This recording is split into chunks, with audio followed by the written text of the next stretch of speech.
Uncle Flaherty. What are we doing? Who cares? This is Flaherty's on Films, where we discuss the AFI Top 100 films, and we are just having a ball. We're having a blast. Such a good time. Hey, pass me the beach ball and the sandals. I'm trying to think what you do at a... don't worry about it. Pass you the sandals? Just think about a beach, like a party. Sure. Okay. Pass me the Jenga. Oh, that's good. Yeah. Jenga's always a good time. Yeah, there we go. I got there. So today we're continuing our AFI Top 100 countdown with 1938's Bringing Up Baby. Mikey, you want to give us a little IMDb descriptor? While trying to secure $1 million donation for his museum, a befuddled paleontologist is pursued by a flighty and often irritating Harris and her pet leopard baby. Eris. What did I say? Harris. Oh. I'm just being a dick. So have you seen this film before? No, because I never would have. There's no reason for me to see a movie like this. See, I thought I'd seen this film before, but I think I've seen films like it, like madcap comedies starring Cary Grant. Matt, is that a thing? Is that a genre? Yeah. What? Whoa, what? Like funny madcap comedies from the 30s with hilarious misunderstandings. What are you saying, madcap? Madcap. Oh, I thought you said mad cat. Like a leopard. Like there are several wild cat misadventures. I'm glad we cleared that up. Well, now I'm sad that doesn't exist. Yeah. So, this movie, let's just react to it right now. Weird. Bananas. Yeah. Entertaining. Bad. But weird. But why did it get made? Good. Yeah. No, not good. No, not good. But... Well, it's fun. Those were some great reactions. Yeah, I think everybody good. got what we were trying to say. Yeah. Why don't we get some facts? Why don't we get some information behind what the fuck we just watched? Yeah, I think we gotta do a bam. Damn for Sam. Here you go. Here we go. It's happening. It's so close. It's about to happen. Time for Sam. 3, 2, 1. You guys are hilarious. Thank you. The premise of the show. Wait, the premises were hilarious? I mean, you know. Any guesses on how many Academy Awards 0 was nominated for? 5. The answer is 0. Yeah. Nice job. Film has not been nominated. Wait, why is this on this list then? Actually, for madcap comedy. Yeah. I don't actually know. Cary Grant's famous genre. That being said, it is on the Congress Library, and it was at the registry, and it was nominated and accepted on the second year of the registry. Which year is that? 1998. So they were kind of getting warmed up with what to put on the registry. I guess. I don't. Okay. This is on 3 AFI lists.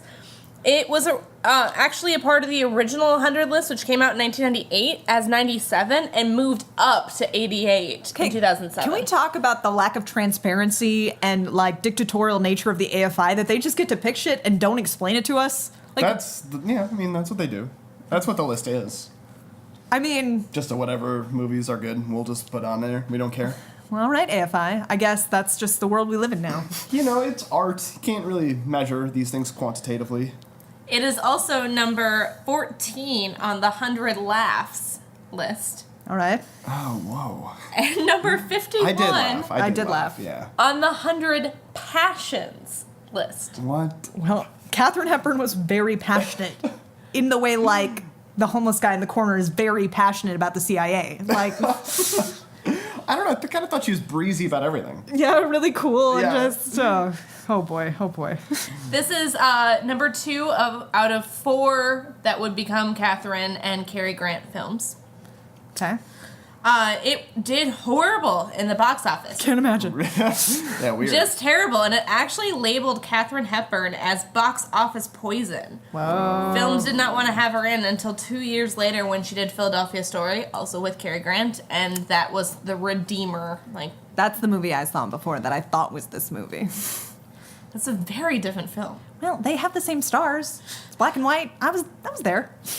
Well, Philadelphia Story is on the 100 list, so you'll see that one soon enough. It is considered the original Screwball because there are no straight characters in the show. Oh. Everyone is over the top and just outrageous. Oh, I like screwball comedy. Yeah, I do love that. The director said it's not a good comedy because you don't like anyone. You have to like someone for it to be good comedy? I guess. That's Talk to British people. All of their... Sorry. The director actually They're all said... unlikable. No, I didn't mean that. Sorry, UK listeners. You really think you have anyone in the UK listening to this? Well, Joyce might travel overseas. Yeah, that's our aunt. The director did say this was definitely his best film, and he did The Big Sleep, His Girl Friday, and Gentleman Prefers Blonde, just to put that in perspective. That's insane. That is an insane view to have. Yeah. So it did horrible in the box office, just completely just downhill, just everything awful. But what happened was, and they actually said this was the exact same thing with Casablanca, did bad in the films, but then they put it on TV. And it gained popularity in the 1950s while on TV. Okay. So that's... Due to like lack of competition or why? Well, I know that happened to It's a Wonderful Life because It's a Wonderful Life, they forgot to renew their copyright, so they got to run it for free on TV a lot. And that's how it became a Christmas classic. Whoa. Yeah, that's a so good fact. it wasn't like a good movie, but then like it was just on TV all the time, so people watched it. It's a Wonderful inside. Life. It's a great film. Yeah. I just want to... Yeah, it's Clear distinction. Not one of those waters.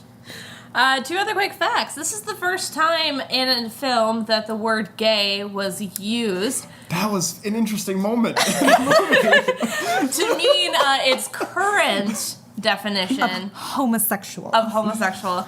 It was actually an improv line from Cary Grant. So this was like Hollywood elites were using this term to mean homosexual, and Cary Grant's like, now I'm going to introduce it to the world. Yeah, pretty much. Now, to describe this scene to everybody, like, he's going crazy and he's wearing a floral robe and he runs into an older person and they're like, what's wrong with you? He's like, I've just gone gay! And the arms sort of Oh, flail and then, out. yeah, he, like, does like a jumping jack. It was very... It was so weird. I liked it. I want to laugh, but it seems inappropriate. Right. It's like original gay panic. Yeah. And my last fact for you.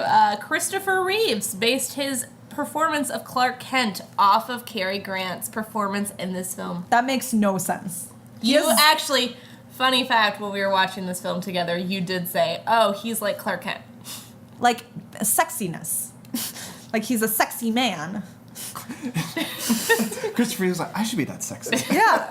Which, good call. Yeah, good call. Oh, actually, okay. Now I'm remembering the original superhero films, and he's kind of fumbling and silly when he's Clark Kent, and really cool when he's Superman. I get it. Okay. Yeah. Because he like pretends to be clumsy so that people don't think he's Superman. Because Superman wouldn't fall. I guess. All right, good facts. Good facts. That was bam. Time for Sam. All right. Let's see what the viewers thought. Yeah. In these 1-star Amazon reviews. So this is Amazon shoppers who bought the DVD, leaving reviews. Some of them were not so happy. All right, here we go. Okay, movie. Not my cup of tea. I did not like it that much. 1 star. Okay, all right. Terrible movie. Stupid. No, yeah. Oh, can I read this one? Yeah. Based on this pathetic example of an early talkie film, one would hardly guess that British actors Katherine Hepburn and Cary Grant would ever amount to anything. But of course they did after being nurtured by better directors otherwise. Honestly, the most noteworthy actor in this production was the leopard. By the way, Katherine Hepburn is super American. Yeah? Oh, yeah. Because I remember we looked it up. So she has this funny affectation of talking, which I'm only familiar with Bugs Bunny playing Katherine Hepburn in cartoons. Do you want to do an impression? Well, I will now, but you know, the sort of, really? Oh, it's too much, darling. Like, it's just too much. And it's really good. apparently, it's like an aristocratic Connecticut accent of that time. Let's bring that does back. not exist Let's anymore. bring that back. Okay. All right, next review. Yeah, obviously, tastes in movie comedies have changed. Oh, yeah, that's true. Yeah, that's true. That's a good observation. Yeah. Do you want me to read this one? Go for it. Silly and boring. Probably a good movie in its day. The storyline was too unbelievable. Didn't care for the rich girl who had everything in the world, stealing whatever she felt like taking. I didn't find smashing into other people's cars on purpose funny or entertaining. How on earth could a man fall in love in 1 day or 100 days with such an insane woman? I mean, that's fair. Yeah, that's pretty reasonable. Yeah, Me too. I like Katherine Hepburn and Cary Grant. However, this movie is silly and boring. The reason I rented was because in the mood for a screwball comedy. all right, buddy. Well, okay. Sounds good. So those were all on point. So I know we read the description. So this paleontologist is Cary Grant. Yeah. And he needs to get $1 million donation. And I know what you're thinking. So you think, oh, you have to go to the rich heiress and get it from her. But they made the plot more complicated than that in a really stupid way. Yeah. In such a way I don't quite remember it. But Katherine Hepburn does prove to be an obstacle and then a help for getting that $1 million.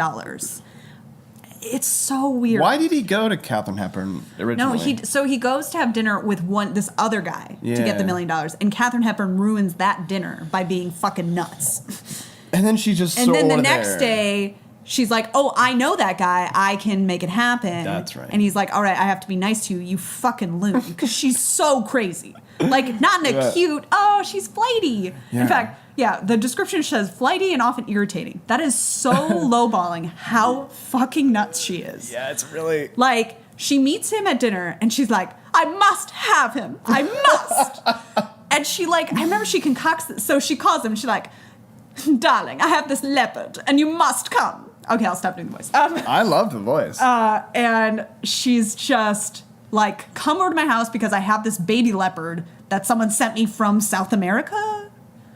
Is that where leopards live? Was that correct? Sure, let's go with it. And yeah, apparently her brother sent it for her great aunt, but they sent it to her apartment. So many things, so many questions I have. And she's like, "Oh, this guy knows dead dinosaurs, so he can probably help me with this leopard." Oh my God. So, yeah. Yeah. So weird. And then, then he has to go to the aunt's country house. And then there's a second leopard that gets introduced. This movie does escalate the conflict very nicely by my God. introducing more leopards. I remember you, at one point, we actually watched this film together, and Mikey said, "Is this movie just a series of tuffles?" What a great comment by me. Yeah. She's just so crazy. Like, so that comment about her stealing stuff, there's one point in the movie where she's like, "Well, let's just take this car that is not hers." Like, it's supposed to be adorable Grand Theft Auto. Yeah, she was like born into society like a day earlier. Now, she stole that car because the car next to it had a leopard, and the police officer was like, "What's up with that leopard?" And she's like, "That's not my car." So it's like, so let's just take the other car. It's some good screwball comedy. Oh my God. And then I also wrote, "Is Zany just mentally ill?" Yeah, she's a bit whack. Oh, yeah. Oh, I forgot that in the beginning of this film, Cary Grant is engaged to another woman. Right. I guess they just need that conflict. And the woman is like, "We won't have family, we will have work. I am buttoned up and not fun at all." And it's like, Cary Grant, you have more choices than just that or reasonable and fucking plain crazy. or has a leopard. Right. This movie was kind of crazy because it is a real leopard with these real actors. Right. I was worried that for their safety, the whole movie. Yeah, I was on pins and needles. I'd love for research to look into. Were they acting with a real leopard? Actually, I do have information about that. Okay, Oh please. yeah. They were acting with a real leopard, and it caused some conflicts because Cary Grant was terrified of it. Even though he has Reasonable. experience Which is a reason. That's like the human in a circus. reaction. Yeah. Wait, really? Yeah, he was in a circus. He was But he was like an English circus, so that's probably nothing. Okay, well. So actually, like, every scene you have with him and the leopard would be his stunt double. He did not want to be in any of those scenes. So he was very nervous. Catherine, on the other hand, was really friendly with the leopard and actually would, like, pet it and work close. In fact, the trainer said that if she wasn't an actress, she could have been a trainer. That being said, at one point, she's wearing a dress with a bunch of mirror kind of material stuff on it that flashes, and the leopard did launch at her. But it was pulled off by one of the trainers, and so that was the closest anyone got to being injured. But yes, it was a real leopard. So it had a rope on it all the time, probably. I don't remember the It didn't look specifics like of the case. it. It didn't No, look like actually, a lot of the scenes in the rooms, they would just have glass in between it. Oh. So, but yeah. So it couldn't get anybody. But, Right. like, in the movie, she's petting it all the time. Right, so in those scenes she was, and there was someone there watching it who obviously did stop it when it was going to attack her. But yeah, she was very close with it. It's like a thing you have to say. Yeah. Good research, thank you. Good again. Yeah. So, oh God. So Cary Grant goes off for like on a weekend trip with this girl with the leopard because maybe it has something to do with his museum donation, I guess. And the leopard goes crazy. Oh, and he says, "I'm strangely drawn to you, crazy woman who's not his fiance." Yeah, that's he doesn't have really doesn't seem to have any feelings for his fiance throughout the movie. Right. There's another line where he says women interfering in your affairs is fatal, and I'm like, that's so offensive. But she's fucking not. In this case, it is In this true. case, you're correct. Like, women are probably terrible.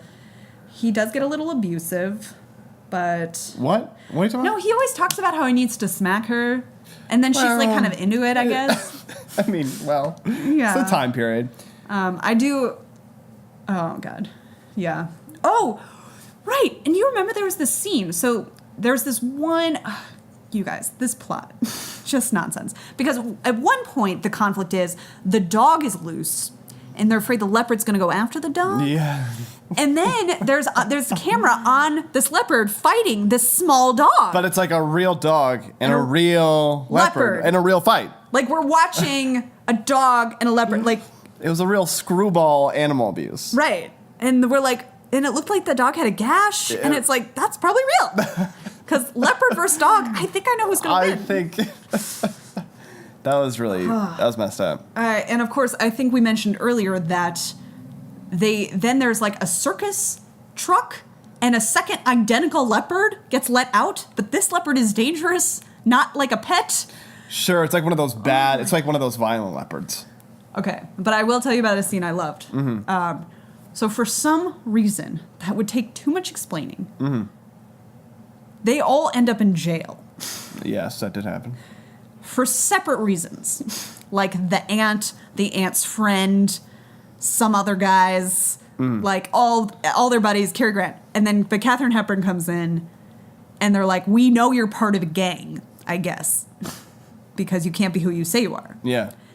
And she's like, all right. And then she puts on this like, well, let me tell you about it, see, voice? And she's like, yeah, we're part of a gang. We've hit every bank up on the eastern seaboard, see? Like, and I just loved it. I found it adorable. I wasn't having it. You weren't having it. Nah, it was fine. Yeah, and then she escaped out the window and captured the dangerous leopard. The bad one. The bad one, and then later they had the good one. It's like, what is happening? Yeah, it's just all over the place. Oh, boy. Oh, boy. Anyway, so, I mean, I feel like we've only confused it. Like, if you didn't know anything about this movie, I feel like you've listened to us and now you know less. It's a real movie. It's so... So we've done our part, kind of. Should we get maybe a third? Yeah, if only we had a third party here who could tell us. You know what? I'm tricking it because we do have one. It's our brother John. Time for a bro call. Bro call! Call brother John. Hello? John, Hey! bring in a baby. Go. Oh, God. Yeah, well, first of all, and this is a note to your listening audience, Mickey and Clee give me no warning about when they're going to call me, so sometimes I'm sitting on a beach. Sometimes I'm driving a car. So, fair warning, sometimes you guys catch me a little flat-footed. All right. Well, note Bring for the the baby. listener. That's on purpose. Bringing Up Baby I saw with you guys last time I was in town, and it's a horrible, horrible movie in every possible way. Aw. But we had a fun time. We laughed. Yeah, we... Yeah, we laughed by taking in how horrible it is. And let me say this, and I do mean this sincerely. Whoa. Mental illness is not a joke. Wow. I mean, Wow. Way to take to that place. Yeah, seriously. That movie takes 100% of its license from a handsome scientist who's clearly autistic and a rich, handsome woman Here we go. who is insane. Yeah, it's just pretty crazy. Yeah, so bad is your review. Not good. I mean, would you like me to go into more depth? Could you be more offensive with your Irish stereotypes? Well, I mean, that's funny, though. It's a screwball comedy, John, so it's not serious. Right. Oh, right, the offensive Irishman. Yeah, Who got yeah. drunk all the time. Yep. I forgot that. So, I mean, so many elements it is to this a lesson movie. to life. If you ever want something to be more funny, just add another leopard. Yes, that is Second a good leopard. That is a good screenwriting lesson. But even then, what the hell are they doing with leopard? What? One's a pet and one's from the circus. I don't see what's the Right. problem. I've always wanted a leopard. That's the aunt, not Katherine Hepburn. That's why it's a different voice. Oh my. Yeah, that movie makes me angry just thinking about it. All right, what's your grade, John? Grade it for us. Let's see here. On how much I was offended by the movie, let's go give it an A. Okay. By how good the movie was, let's go with a D. But it's only that high just because I watched it with you guys and it was fun making fun of it. Aww. We love you too, Johnny. All right, that was Bro Call. Said, oh yeah, this is a great movie. Hold on, John, we got an ambulance here. Woo. All right, go ahead. Oh, no, I'm just remarking that Mom says the movie was a really, really good movie first time. Did people not have taste? Did people not understand what mental illness was? Well, That's possible. the movie did bomb actually when it came out, so I think people knew, and then they forgot. Anyway. Well, now I'm exasperated. Yes. Well, All right, so you have fun at the beach. or in the car, Or whatever you do. Yeah, whatever we want. Yeah. Cheers, people. All right. Bye. Bye-bye. That was a Bro Call. All right. So that's Bringing Up Baby. Would this go on your personal? Nah. So I've actually seen screwball comedies of that era, and they're not all that fucking crazy. What does screwball comedy mean? Like zany. That's just comedy? I guess so. But like it's when people are silly. Like The Mask is a screwball comedy. Yes. The Mask is a screwball comedy. Yeah. But it's just, yeah. And he's normal a lot of the time. The Mask. Right. That's where my mind's at. I'm thinking about The Mask still. Well, aren't we always? I mean, I think that's the pinnacle of Jim Carrey's career. Yes. Well, I liked Truman Show. That's not zany. That is not a screwball comedy. No, but I mean, if out of Jim Carrey movies, that's definitely my top one. That's your top one? Yeah, of course. What's better than Truman Show? Eternal Sunshine of the Spotless Mind? Yeah, overrated. And The Mask? Oh, well, that's a good one. Ace Ventura, Pet Detective? Okay, I should have stopped talking. Yeah, okay. All right, let's just get down to this. All right. So so it would not go on our personal tape. No. I guess I didn't like the film. Like, if I had to say, did I like it or not, I enjoyed watching it. I don't know, I still want to defend that movie after the call with John, who hated it so much. I feel like I still want to bat for this movie, but no, I can't. I found Katherine Hepburn and Cary Grant delightful. I thought their physical comedy was really good. I think Cary Grant is Superman handsome. Yeah, he's all right. What do you mean he's all right? He's hot. Yeah. He's a hot man. Yes. He's super attractive. He's bangable. I think I would watch Katherine Hepburn do anything. Like, I just find her movement, her voice, like, I just find her so delightful. Yeah. Like, even when she's being fucking nuts, I'm like, well, I'm actually having a nice time watching Yeah, this. it was pleasant. Even if it is making light of mental illness, as John pointed out. So, but I still didn't really like it. Nah. I wouldn't recommend it. It's not Wouldn't watch it again. It's not actually a good movie. No. All right. So what's a grade we're going to give? D. I'm going to give it a C-. All right. All right. I think that's it for Flahertys on Films. Who were you sponsored by? Sponsored by Jenga. Jenga. Oh no, it fell over. Do you want to live that experience? Well, you can with Jenga. Don't try. You can knock stuff over at home, but that's gonna make a mess. You're gonna make your mom very upset. Right. So get Jenga. That's the point of the game. Right. Is you just knock it over. You do have to build it up though. Right. So thank you, Jenga, for sponsoring Thank us you, this week. Jenga. That's it for Flahertys on Films. Join us next week when we discuss 12 Angry Men. And cut.